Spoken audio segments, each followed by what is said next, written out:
bawat pahina ng aklat na binubuklat, may pangarap na pilit isinusulat, na balang araw ay makakamit din. Ang buhay na buo kahit kulang sa piling, hindi man buo ang tahanang pinanggagalingan, buong lakas namang hinuhubok ang kinabukasan.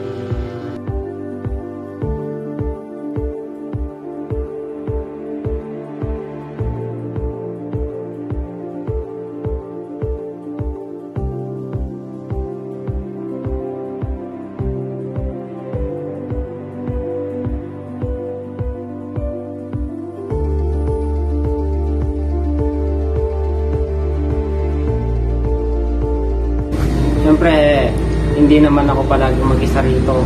Meron naman sila Wayne, RJW na pumupunta rito. Kasama ko kapag tumatambay. Mga 2 hours silang tumatambay rito bago sila uwi.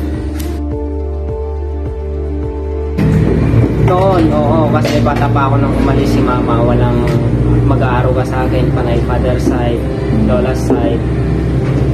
Walang magtuturo sa akin kung walang tutulong sa akin sa mga takdang aralin ko. Pero yung motivation na yun, nakukuha ko naman sa mga barkada, pinsan. School, gano'n. Siyempre, inuuna ko muna yung mga kailangan ko. Like sa pagkain ko, bigas, ulam na pangabasto ko, itlog, minsan gulay, tapos